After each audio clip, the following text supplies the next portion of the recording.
Hi, this week we'll be doing Chapter 4 Molecules and Compounds. You need to know the difference between element to molecules. Two or more elements combine and form molecules. Example, O is just one O is an element, but O2 is a molecular compound. Molecules can form in a same type of element or different types of elements. When molecules and the compounds, they're very similar, they're same. So I'm not going to go into each slide, but I want to show you mainly the nomenclature. You need to know what is law of definite proportion, multiple proportion, and like that. And then the bonds: ionic bond, covalent, metallic bond. Ionic bond always between a metal and a non-metal. Transfer of electron from the metal to non-metal, that form ionic bond. Covalent bond is between two non-metals sharing of electrons. Metallic bond only between metals. Example, you take a piece of gold, you have only the metallic bond.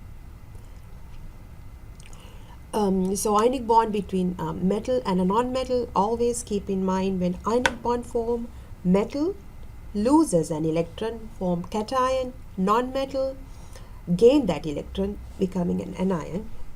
And then so you go here.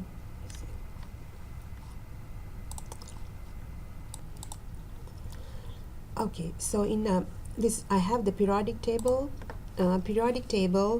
You see the metals in the left side of the periodic table, and then you have the non-metals in the right side. In between you have the metalloids.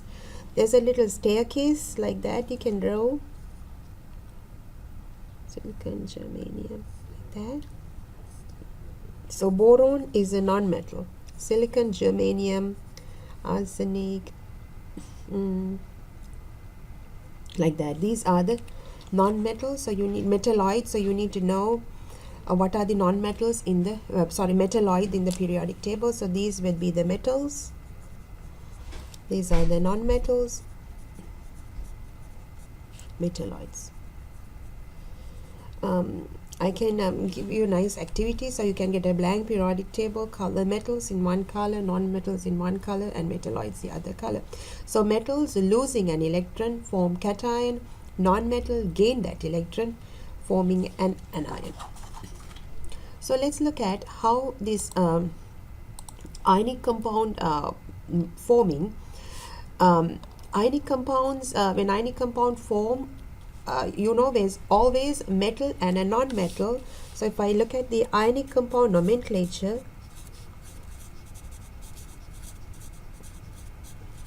metal can be two types. Metals can be a metal form only one type of cation. Always you see this table, this periodic table, in the always group 1 form +1. Why? Because why these elements form ions? That's another question. Why element can be by itself? Elements always want to lose that electron or gain electron to go to the closest noble gas configuration. You see, lithium has 3 electrons, but look at the helium, closed noble gas, has 2 electrons. So it always, lithium like to lose that electron and go to the noble gas. So group 1 always need to lose 1 electron to go to the noble gas configuration. The group 2, so always group 1 form +1 cation, group 2 always form +2. Aluminum form +3, you can see in the table, and these are always predictable. These are anions gain. These we call these halogens, need 1 electron to go to the noble gas. These need 2 electrons to go to the noble gas configuration. So ionic compound you can classify into 2 types. Metals form, you see, only 1 type of cation. You know what are the metals form only 1 type of cation. These are alkali metals. Alkali metals are we call these group 1 metals, alkali metals. Group 2 metals, alkaline earth metals. Always group 1 and 2 form +1 and +2. And then aluminum +3, and then you have zinc and silver. Transition metals you can predict. They form more than one type of cation, and also some metals in the like zinc they form like +2, +4. So main classification is that. So if metal form only one cation, like group 1, group 2, and aluminum, zinc, and silver, you write the name of the metal cation, name of the metal, and add IDE. Example of sodium chloride, table salt, right? So sodium chloride, you can write sodium is Na, you need to know the symbol, chloride is Cl. So sodium form +1, chloride form -1, cancel out. Potassium chloride,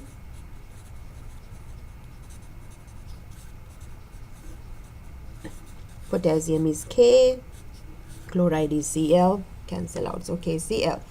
Let's take magnesium chloride.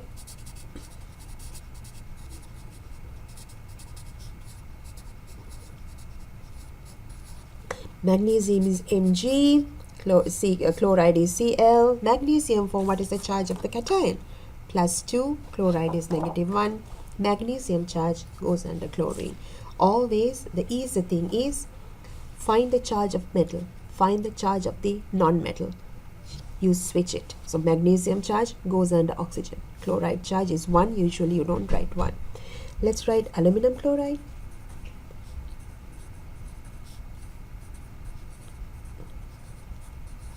AlCl. What is the charge of aluminum? Aluminum is group 3. How do I know it's group 3? From the periodic table. So it's formed +3, chloride 1. Aluminum charge goes under chlorine, which is 3. Chlorine charge 1. You don't write it. Let's write oxide. Sodium oxide. Sorry, sodium.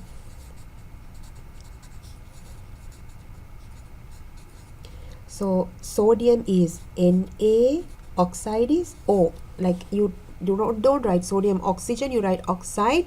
What is the charge of sodium? Group 1, +1.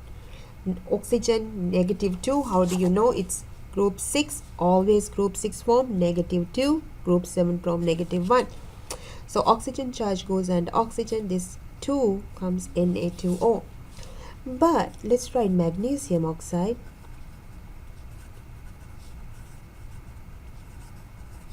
MgO. Magnesium 2, oxygen 2, 2, 2, the same thing, cancel out. The aluminum oxide,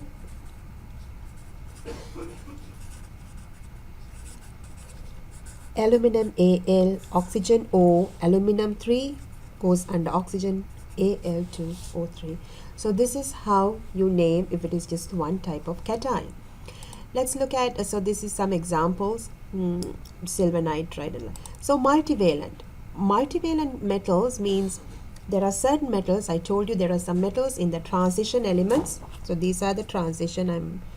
Let me see.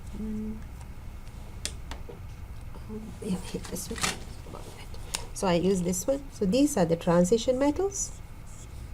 So the transition metals is in between.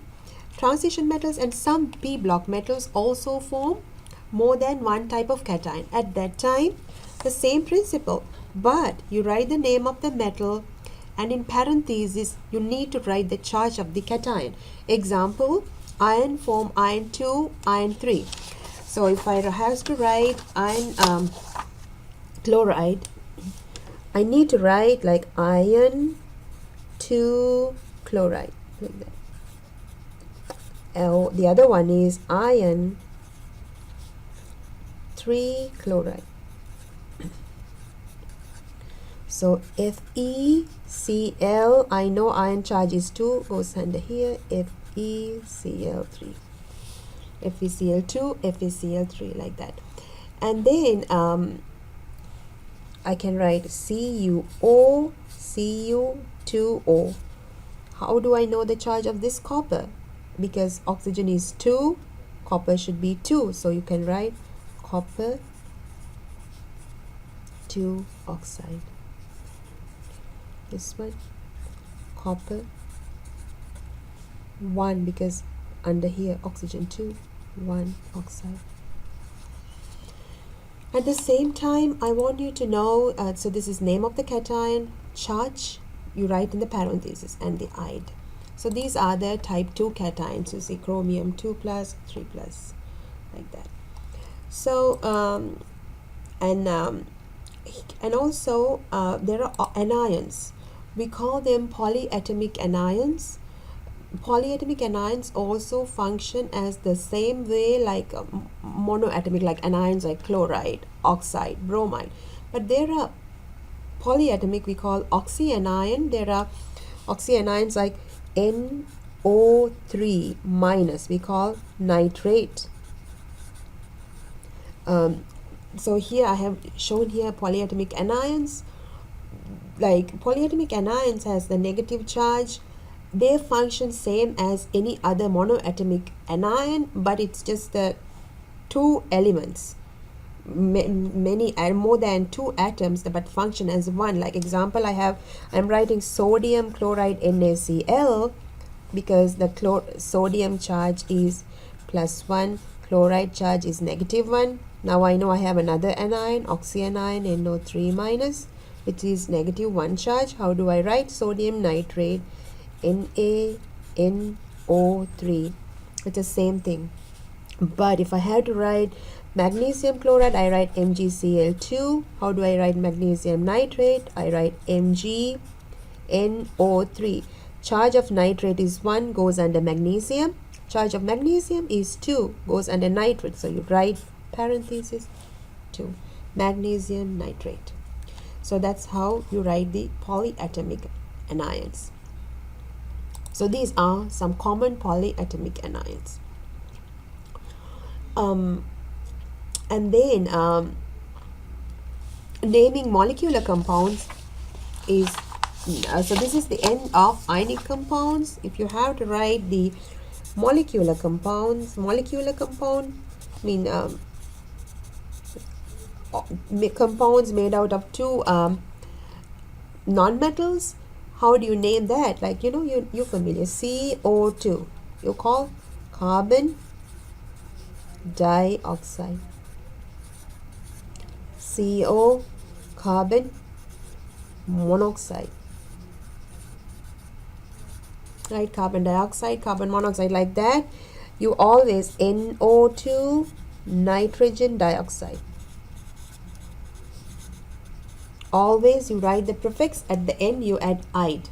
So you see nitrogen monoxide, nitrogen dioxide.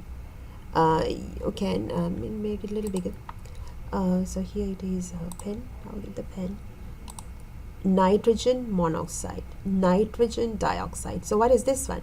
Dinitrogen, because it's 2 here. Dinitrogen monoxide, dinitrogen trioxide, dinitrogen tetroxide, dinitrogen pentoxide. Like that you name the molecular compounds. So so these are the prefixes. So I hope you understand how to name the ionic compounds and the molecular compounds. Thank you.